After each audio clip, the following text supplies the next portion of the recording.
Pains of employees are real, and they are demanding new solutions. And they are going to jump from traditional employment to a Web3 model. We have to create experiences that they love. If not, they're going to leverage their power to leave. I want to introduce you, I'm really excited about this, Josh Drean. Les pido un gran aplauso para recibir a Josh Drean. Transparency leads to accountability of leaders. Web 3.0 advisor at Harvard's Innovation Lab. Josh Drean is co-author of the upcoming book, Employment is Dead, published through Harvard Business Review Press. And he's made appearances on The Today Show, NBC, Fox Business. So employee experience is taking off. How do we design an experience that employees want to have? He spends almost all of his time traveling internationally, speaking to hundreds of HR leaders, to design a better workforce experience. The top 25% of organizations that were doing employee experience design, they saw 3x returns on assets, 2x return on sales. They stay longer, they're happier. Well, and I'm absolutely delighted to have Josh Drean with me today. How you doing, Josh? I'm good, Chris. Thanks so much for having me. Let's dive straight into it. Have a bit of an intro about yourself, Josh. Yeah, well, I mean, first, to your point, right, the Gallup trends report shows, $8 billion in lost productivity globally. Does that mean anything to corporations? It's such a large number, it's hard to really fathom, but you can actually do an equation to find out how much lost productivity is happening at your organization, because that same report shows that about 80% of employees are disengaged. They're either not engaged or actively disengaged, and it costs about 34% of an employee's annual salary. So you can quickly look at how many employees do you have, what percentage of those are most likely disengaged, how much are you paying them, and what percentage of that payment is going towards lost productivity. And it becomes very real very fast when you see the millions of dollars lost at your specific organization because of disengagement. 100%. It's just, really wants to get you on the pod, because I think your role around employee experience design is definitely worth talking about. So tell us a bit about, your role and where you work at the moment. Yeah. Again, thanks for having me. I am Josh. I'm a Web3 advisor at the Harvard Innovation Labs. I was actually building a startup out of the Harvard Innovation Labs when I was a student. We were pioneering sentiment analysis in real time, which is a fancy way of saying, how can we get rid of the annual survey and even weekly survey to get into a place where we are understanding the sentiment of our employees on a daily basis, starting to look at patterns, how to build trust in the organization. So I'm very much rooted in the employee experience design, HR tech space. I am also co-founder of the Work3 Institute, where we help marry workforce strategies with Web3 technologies. And that keeps me very busy. I travel a lot, I speak a lot, but overall, I'm very passionate about creating an experience for employees or contributors that gives them more autonomy and flexibility in the work that they do. Lovely. And in between all the traveling and work you you're doing, you've got a book coming out next year. That's right. Employment is Dead is the tentative title. We're publishing with Harvard Business Review Press, and we're really excited to be bringing some of these insights that we're writing about and researching to the world. Well, let's talk a bit about employee experience design then. What in your mind, kind of what is it, and then let's talk about the impact that has on businesses. Yeah, well, I think it's important to kind of look at the customer experience design world. There was a huge revolution that happened in the customer experience design world where, now you can sell products digitally online, and now people have more than 3 options for the products that they purchase. And so if you want to rank on Amazon and do really well, you have to consider how people are interacting with your products, how they are coming to know, like, and buy them. And so you could say that companies are obsessed with the customer experience. But for some reason, when it comes to employee experience, which is how are we designing from start to finish and beyond the experiences that our employees are having on a day-to-day basis as they interact with the corporation, as they kind of take ownership over their portion of working at the organization, And is that something that's positive or not? And it's really interesting to see these disengagement numbers. It's very easy to show that employees very much are not having a great experience working within organizations in general. And I feel like there's still a lot of companies they know that it's important, but they still are struggling to understand how to implement a great practice around employee experience. And one thing that I say is you can just start talking to them. Like, employees know what their experience is. And if you create a trusting environment, they will tell you what that experience is. And then it becomes really easy. I say easy. I know there's more to it, but find out what their pains are, work to solve them. That is management. That is the role of a manager in today's world.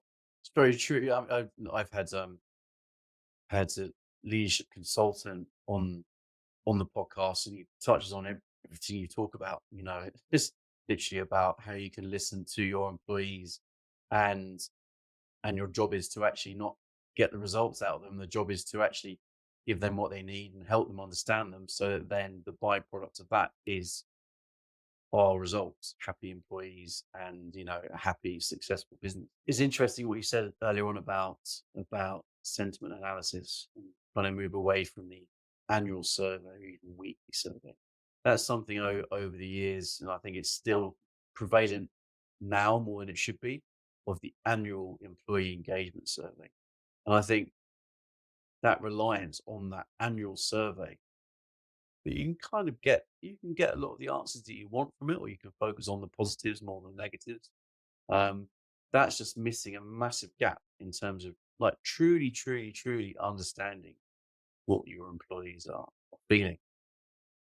Yeah, yeah, and it's interesting because a, a an annual survey is just a snapshot in time. Um, and so technically, you are finding out once a year how employees are feeling. And there's a whole debate to have on, are employees being honest with you or not? Have you created a trusting environment enough where they can tell you what's going on? And the whole concept of anonymity, are we tying the names of the employees to that data or not? And it's just like any other data collection tool, like bad data in, bad data out. Can we know that the data that we're collecting is accurate? Is once a year good enough to really understand how employees are feeling? If I were a leader, I would kind of like to know the fluctuations. I would like to understand the nuances. Like, is this meeting on Thursday really effective, or do people actually hate it or dread it? Or we have snacks in the break room. Is that really what they want? Or do they want some other benefit that will make their job better? In the conversations that I have with employees, they would much rather remove bottlenecks that are keeping them from being efficient and effective at the organization than any of these cool perks to keep them in the seats. And so I feel like, again, going back to this, like, we need to be talking to employees. I don't know what relationship you have where talking to them once a year is good enough, about things that matter to them, but holding regular one-on-ones is imperative for managers to just ask, how are you feeling? And then shut up and let them talk. Or being able to ask them direct questions about, we're thinking about implementing this strategy. How do you feel about that? And letting frontline workers actually speak up and say, I don't think that's going to work because, sure, from your tower you can see, these efficiencies, but where I sit on the front line, it's not going to work for XYZ. And unfortunately, only 1 in 10 organizations are bringing employees to the table as they're designing these employee experience initiatives. That's according to Burson by Deloitte. So there's a lot we can be doing around employee experience design. I am skeptical that corporations are going to be able to do it fast enough before emerging technologies allow an alternative for employees to maybe, work part-time doing something that they love, or having a platform where they can go and work in ways that make more sense to them because they can be creative, because they can own what they're building instead of taking their cadence from their boss, only implementing what the corporate headquarters have said they need to implement, and have a little bit more of that creativity, if that makes sense. Why do you think employers are going to be kind of like to be slow to respond? Because they value shareholder experience over employee experience. Um, you can make the argument, and it has been made often by business professionals, that the only reason a corporation exists is to provide shareholder value. That is, individuals who own a stake in the company who are looking for a return on investment. We don't, make more money at the organization, then what's the point of it all? I think that's a very negative and skeptical outlook on humanity in general, that we are just cogs in a wheel trying to earn a buck, trying to earn more money because that's all that matters to people. And there are a lot of, reports coming out that like our endless drive towards productivity is actually producing the inverse results. We are seeing a diminished return on our efforts by simply focusing on productivity only.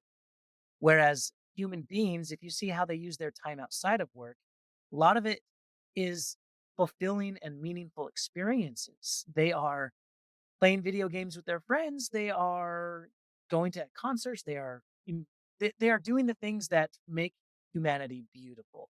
And for some reason, we have just completely negated the importance of that in the workplace. So I personally believe, and the mission of the Work3 Institute is to not only measure productivity, but to match it alongside fulfillment.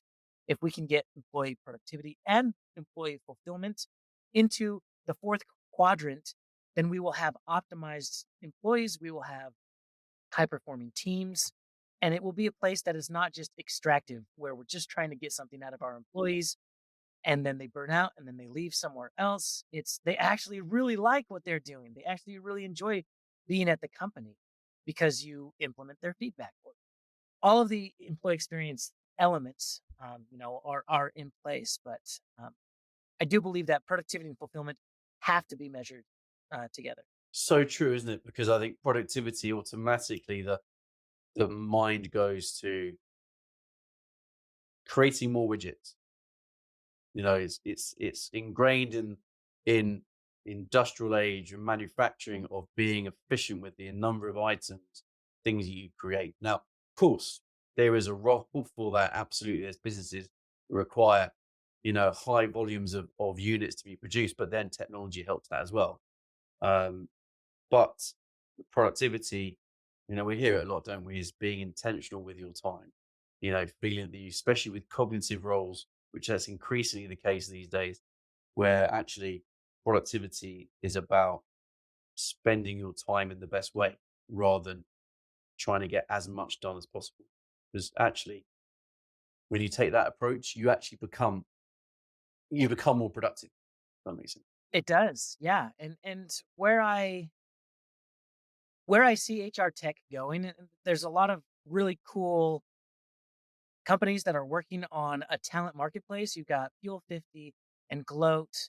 Um, these companies are starting to tap into that a little bit. It's like we have untapped resources at our organization. We have employees who have skills that they aren't implementing or that they're not using that we could leverage at the organization to give them a little bit more flexibility to do more work that they love, to work on teams that they probably wouldn't have worked with otherwise.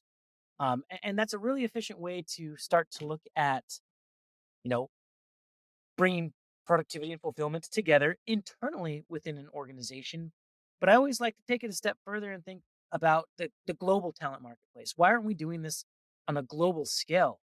And why do I have to work for one specific individual or one company instead of a group of companies on a project to project based management? So we see the emergence of the gig economy, which is still surprisingly in its infancy, where you know some corporations don't even realize that half of their workers are now remote part-time contractors instead of full-time employees. And so this workforce ecosystem is starting to emerge where you have a lot of people who are working with you because they are laser focused on what they're good at. Their skills and capabilities match what you need for this specific project. But then they've got other clients and sometimes your competition somewhere else.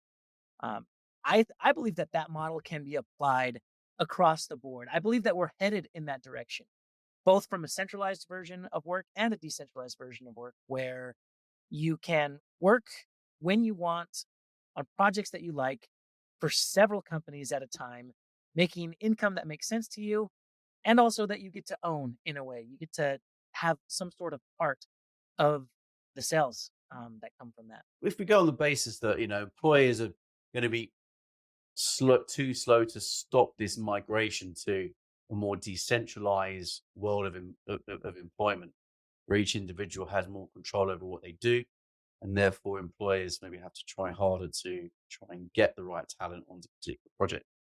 What what do employers need to do now to address that, to kind of jump on board and leverage that rather than try and stop it from happening? The base starting point, and this is non-negotiable in today's world, is you need to be designing relationships. You need to be building relationships with employees. This is not a one-way communication where I hold all the answers. I know exactly what projects need to be completed. I know the deadlines. And now I'm just orchestrating workers doing their work, getting things done, and hitting deadlines without even considering what's going on at home for these employees, or are they working on a project that thrills them, that they enjoy. And so you non-negotiably, you have to start doing that. You have to start having conversations with employees. What would be a win for you? This is a win for us. How can we collaborate to make it work? And that there's plenty of strategies that we can implement on that. For instance, stop promoting your top performer. Because they're a top performer doesn't necessarily mean that they're a good leader. That means that they know how to get things done. And we're starting to see actually a lot of top performers, a lot of these managers are asking for a demotion because, yes, the pay's better, but they're doing a lot less of the work that they love.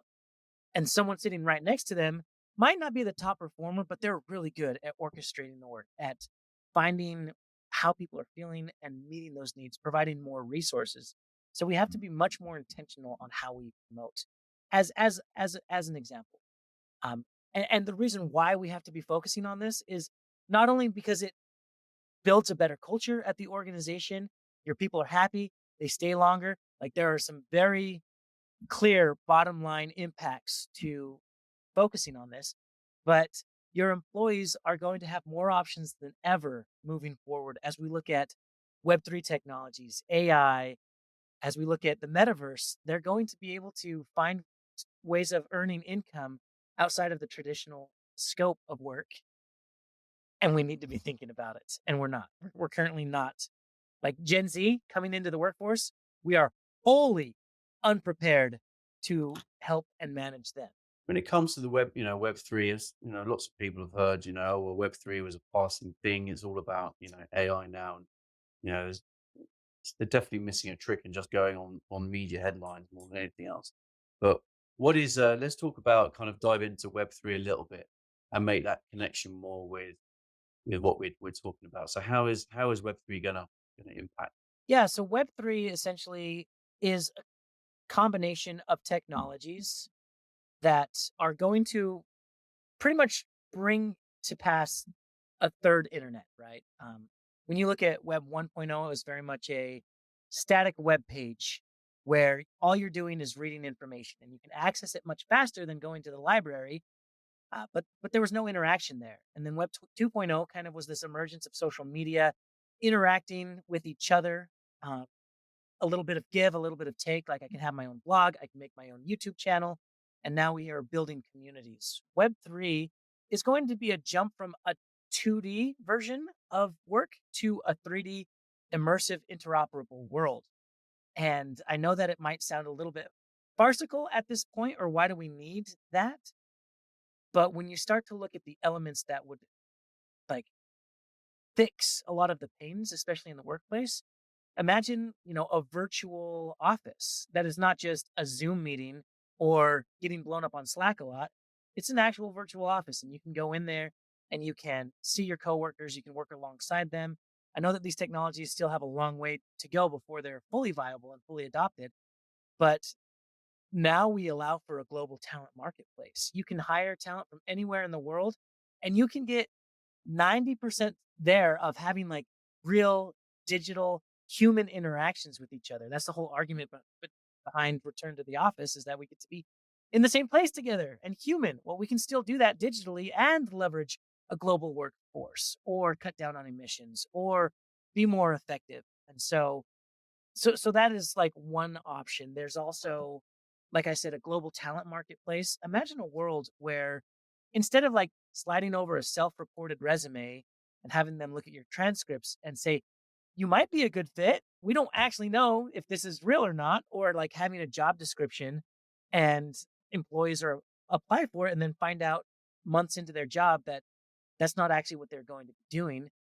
You can actually, in a crypto wallet, show all of your skills, all of your capabilities, all of your credentials, and then AI can match you, specifically who you are and your talents and your abilities, to a specific project somewhere in the world with a team of individuals who are like passionate, who are just as talented. And you can work on projects almost like pulling up an app, hitting go, working on the project, turning it off. And that is a future I think that employees are interested in, because there's no boss micromanaging them anymore. There's only projects that are fed to them specifically because of what they love to do from AI, and working with team members that like thrill and excite them. Mm. You're right. Yeah. So it's like it becomes you have a learning and skills ledger, and that cannot be moved, that's fixed, that's there, no faking that at all, and ultimately you're then everything's a lot more intentional because there is more of a matching of that ledger with and a commissioner's culture and project needs. And then actually what you have is you have people picking and choosing what they really want to work on. It's a classic thing. And it's, I suppose, partly why I say, wanted to set up my own business, because I want to work on the projects I want to work on. And it's interesting to see how you can see that happening as an employee of a big organization, where maybe is there something that employers can do to try and adopt those principles and technologies within their organization, so they can then start to cater for that desire, but then also maybe then help find talent externally as well. And again, I don't think it's a hard barrier to entry. Like, instead of looking at the technology and being like, what do we implement and how do we prepare? Start with talking to your people. Like, what do they want? What do they need? If they don't want to return to the office, don't force them to do it. And I know that the argument can be made is that they're probably not working as much from home, or they're probably being less effective, or we just can't see into their lives and we don't know if they're working or not. And that alone shows that we are measuring the wrong thing. We shouldn't be measuring time. We should be measuring like ROI of our project or the value that we're generating. To continue to give employees flexibility is not a bad thing.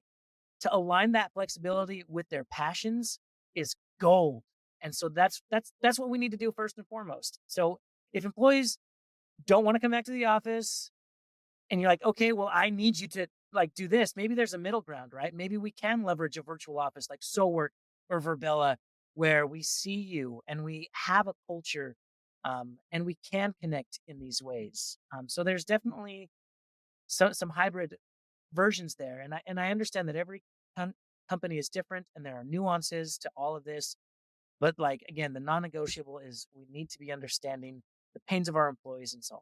The thing about turning up to the office or turning up to the virtual office, I think, actually again makes it more intentional, because you're going to turn up to a virtual office. You're not going to just turn up just to do what you normally do. You turn up for a particular purpose in mind, like talking about a project, or actually going to the virtual office to actually learn something about what's happening in the organization, rather than just Well, I turn up to an office because that's what I expected. And then I'll do any type of work when I'm in the office. Because again, I need to get my job done. If you're doing it virtually, then it feels like you'll be gravitating towards more purposeful actions and collaborations rather than just turning up to a space just for the sake of it. Yeah, that's right. And overall, when you look at the disengagement numbers, if we're bringing this full circle, like something needs to change. Employees are not happy. And I believe the change is going to come from the younger generation and from employees who are fed up. They're going to find Web3 technologies that offer them all of the flexibility, all of the autonomy, all of the ownership that they want. That's another thing, is that any anything that you build is property of the company in today's world, which I find to be extremely extractive. I don't understand why we can't build a model that is already fairly well built from a gaming standpoint. If you play any of these games like Roblox or Fortnite, you can go into creator mode. You can create your own worlds. You can invite people into those worlds, and people will pay, you as a contributor for the work that you're doing to maintain it. And those are viable ecosystems, viable entrepreneurs who are finding value and building it and owning it. And it's not Fortnite that owns it, or it's not the sandbox that owns it. It is them that owns that. I know a lot of disgruntled employees who have generated massive amounts of value for an organization, and they see nothing but a paycheck out of it. That's just not fair, and no one's going to stand for it anymore. I think our generation, yours and mine, Chris, we complied and we were like, sure, I guess this is just life now. This is just work. I don't think the younger generation is going to. I think they've already seen what's capable on YouTube and TikTok and running their own business. They're already there, and we have no idea how to engage them in a workforce. Yeah, God, I think you're absolutely right. I think you only have to look at the explosion of the creator economy and actually how creators are actually earning a decent amount of money. It's not just about the Mr. Beasts of the world and the creators who are making hundreds of thousands of dollars. There are people out there who actually work for themselves and they are earning like $40,000, $50,000, $60,000 a year. And it's interesting what you say about gaming, because business looking at gaming actually, oh well, but it's gaming, but gaming is serious business on so many levels. And actually, what you talk about, I can see as being very applicable to the world of work, because if you can set up your own world that has actors and players in that world all contributing to one particular challenge or goal, and have part ownership in that, then that feels like the ingredients to happy, focused, and purposeful and productive company to me. And it's interesting too, because if you look at video games who are strictly about fulfillment, it was just about having fun.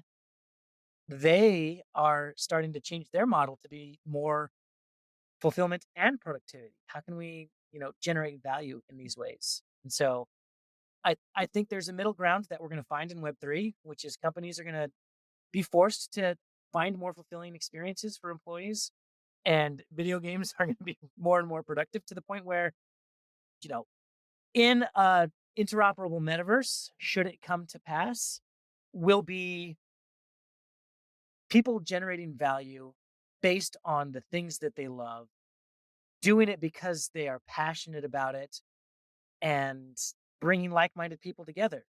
The birth of the YouTube is the birth of the anything economy. Right now, you can make a YouTube video on anything you want, anything that you're passionate about, find a community, and take that to the craziest level that you want, or not. It's really up to you.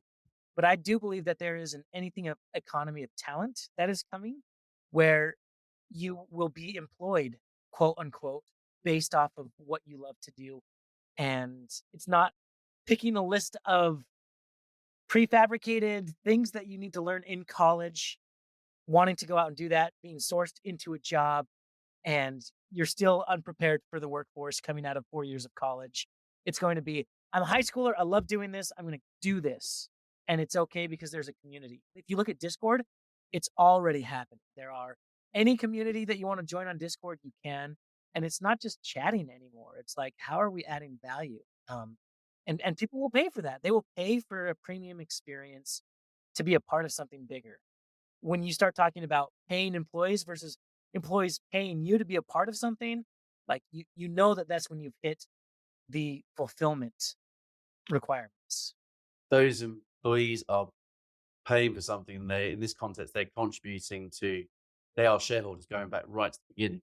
Oh, shareholder value, isn't it? It's if they are actually investing in the organization that they're working for as well, then you have a lot more purposeful, a lot more happy and productive individuals. That is right. Fascinating conversation. I think this could be twice as long, really could be. But let's finish up just quickly with your thoughts around, people listening to this, they'll be working in employee engagement roles, talent acquisition roles, resourcing roles, recruitment marketing roles. When it comes to Web3 and AI is charging towards organizations. Well, he's already there, but is coming a lot faster than I think lots of organizations realize. What do they need to do to, you've touched on some of this already, but what few things do you think they need to be thinking about to go, right, how do you really make sure we are making ourselves fit for the future, this future being where things are a lot more decentralized and, powered by Web3 and AI? Yeah, it's a great question. I think first and foremost, just be informed on these technologies that are emerging. They are emerging fast. I feel like a lot of us are hearing about it and like, oh yes, okay, so AI is going to change everything, but I don't know how yet, and I don't know what it looks like for me. And there's just this overall kind of like fear of embracing these technologies for lack of understanding of what they mean. So just be curious, do research, like find out what it means for you, find out what it means for your employees. And included in that as well is like, being aware of like the safety and security issues, the privacy issues that we're running into. The underlying technologies, the whole point of Web3 is to like have everything be on the blockchain. So there's full transparency and clarity in roles, but understanding that these technologies augment our human capacity. They are going to take a lot of the work that we don't like to do off of our plates so that we can get back to doing what we love most. And so I would say if you are a leader, if you are a manager, start by 1, getting informed, 2, building better relationships with your team, and 3, just have an optimistic mindset that whatever's coming is going to make things better. I think where I sit as a millennial looking back to the days of agriculture, I don't want to be on a farm. Like, it seems like the factory was a little better, and I don't want to be in the factory, but it seems like what we're doing now is better than that. And where we are today, I think that we're going to be at a point where we're like, can you believe that we attended 6 or 7 meetings a day, and now we can send our digital AI empowered avatar to a meeting to make decisions for us, to do all the crappy work that we don't want to do, so that we can get back to doing what we love. Like, that is the horizon for me, and it's exciting. Lovely. Well, look, it's already happening with AI that will record and transcribe and come up with the key takeaways from meetings that are being had. I've even had it where I think my AI software was joined a meeting before I had done, and the other person's AI software joined the meeting before they had done. So you had two AIs on a meeting, and the humans were there. So you can just imagine, where it get to. And I think it will also help when employers talk about AI beyond just how ChatGPT can help you write better job description. That's absolutely scratching the surface. Anyway, really appreciate it. Thank you, Josh. What I'll do is I'll drop a link to your website in the in the description as well, so people can take a look. And when your book's ready to drop, then I'm sure they'll be able to sign up and get notified about that as well. But yeah, really appreciate it, and have a good rest of your day. Awesome, Chris. Thank you so much.